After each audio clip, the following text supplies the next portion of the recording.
You are 40. You have $300,000 saved. The internet says the median net worth for your age group is $135,000. You are more than double the national average, but you do not feel safe. You feel behind.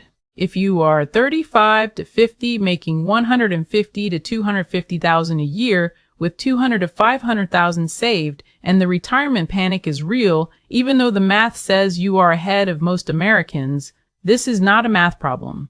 It is a peer benchmark problem, and the comparison eating you alive is not on your spreadsheet.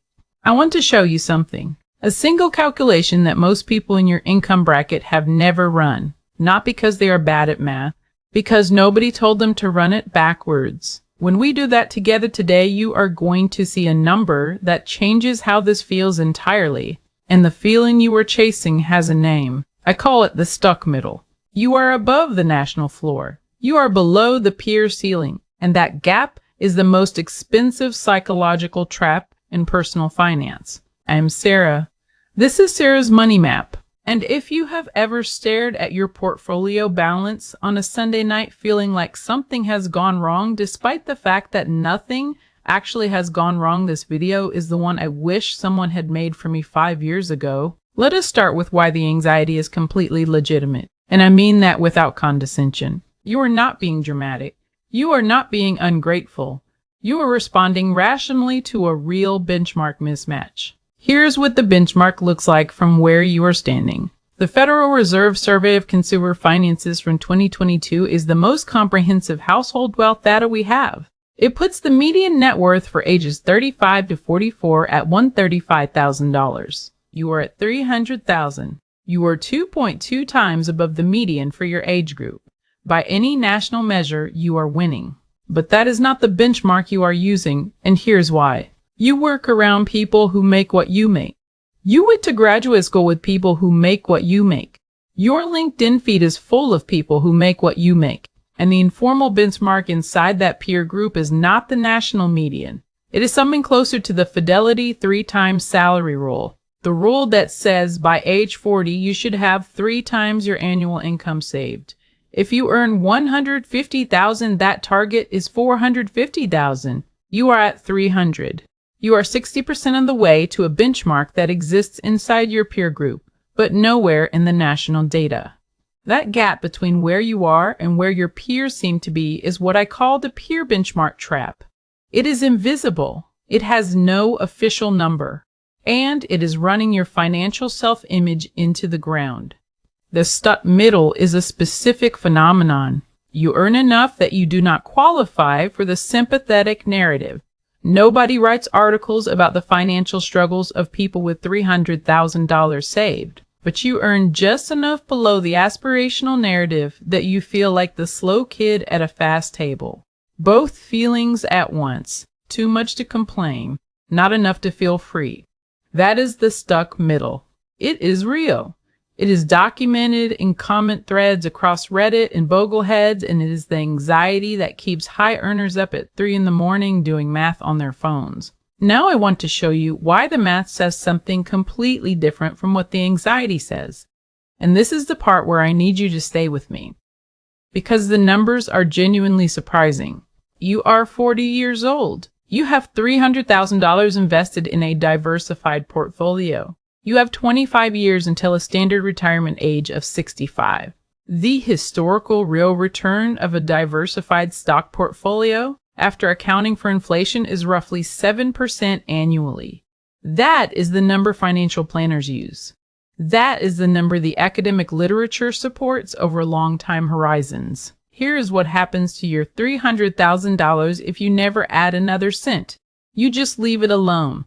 You do not touch it.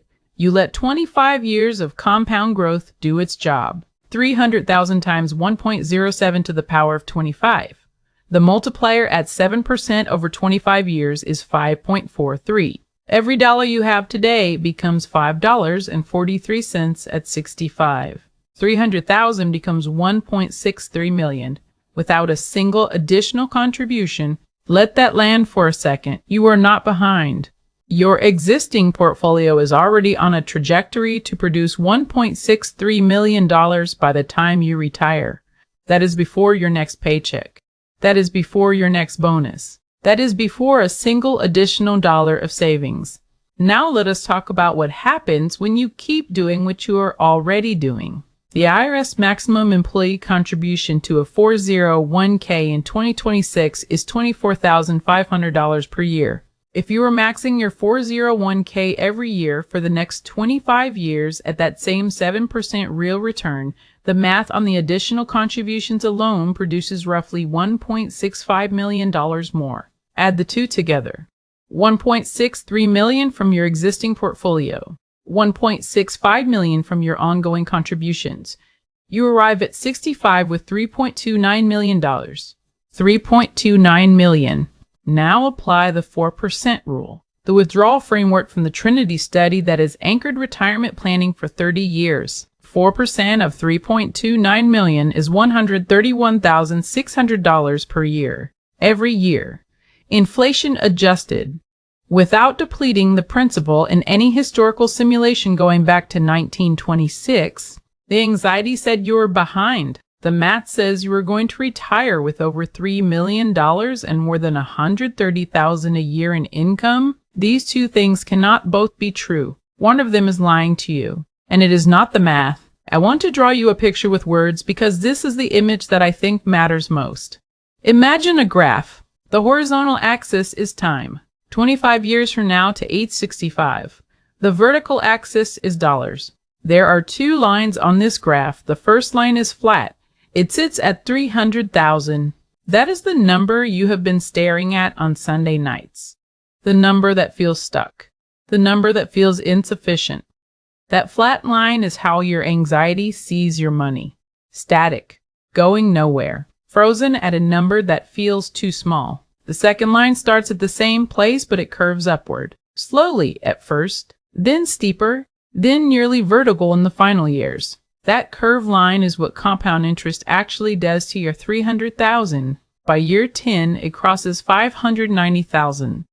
By year 15, it hits 830,000. By year 20, it reaches 1.15 million. And at year 25, it arrives at 1.63 million. The flat line and the curved line start at the same point. They end 450 miles apart. The flat line is the peer benchmark trap. The curved line is your actual financial life. Now here is the objection I know you are already forming, and I want to address it directly because it is legitimate. You might be thinking, okay, Sarah, but what if the market does not return 7% over the next 25 years? What if returns are lower? What if we get a lost decade?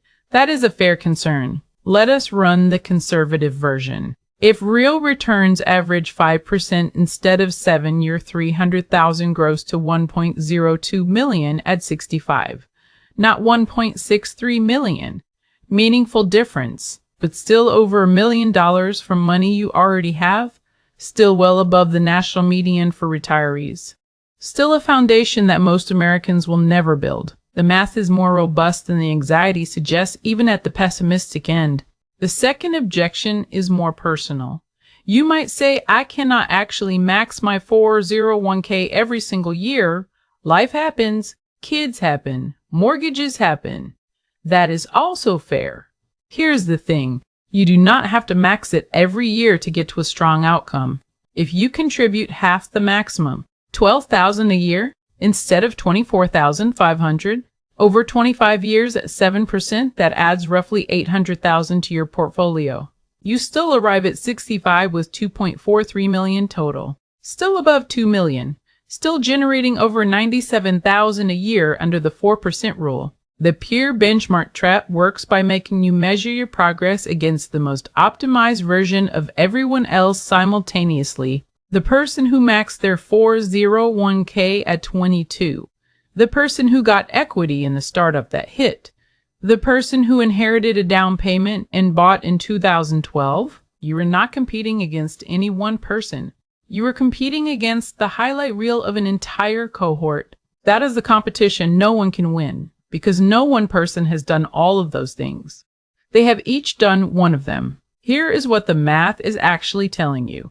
At 300,000 with 25 years of runway, you are not in catch-up mode. You are not behind.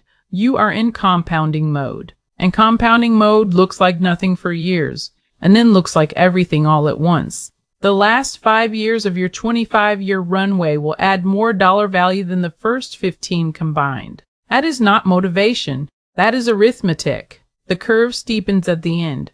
You are in the early section of a curve that is not steepened yet. The flat feeling is the geometry of the early years, not evidence of failure. So what do you actually do with this? 3 steps. Executable this week. Step 1. Run your real number. Open a compound interest calculator. Plug in your current portfolio balance. Use 25 years and 7%. Write down the output. That is your baseline trajectory without adding a single dollar. Most people have never seen this number. It is almost always larger than they expected. Put it somewhere visible. Step 2. Calculate your actual retirement target using your actual spending, not your income, not a number you read online. Your real monthly spending minus the costs that disappear in retirement, the mortgage that gets paid off, the child care that ends. Multiply the annual number by 25. That is your real finish line. Compare it to the output from step 1. The gap between those two numbers is smaller than the peer benchmark made it feel. Step 3. Stop benchmarking against people who started at different places. The Fidelity 3-time salary rule is a useful tool for a generic 30-year-old. It was not built for someone who spent their late 20s in graduate school or paying down professional debt or navigating a job market that looked nothing like their parents' experience. Your trajectory is not their trajectory. Your compound curve started later and it is climbing faster. The benchmark that matters is whether your curve reaches your number by your date, not whether your curve looks like your colleague's curve right now. The stuck middle is not a financial position. It is a comparison posture. You chose the wrong scoreboard and the scoreboard is making you miserable. The actual scoreboard says 3.29 million at 65. It says 131,000 a year in retirement income. It says you are not behind. You just could not see the curve from where you were standing. Wealth is not about the number you have today. It is about the trajectory of the number you have today. And your trajectory at 300,040 years old is pointing at a retirement that most Americans will never see. Drop your current portfolio balance in the comments. You do not have to share your net worth, just the number. And run the calculation I showed you. I want to see what you find. And if you are 35 to 50 trying to escape the peer benchmark trap and see your actual financial picture clearly, hit subscribe. We map this kind of math every week on Sarah's Money Map. I will see you in the next one. Educational and entertainment content only, not financial advice. Investing involves risk, and your decisions should be based on your own research. Some production elements may be AI assisted, with final editing and review by me, Sarah.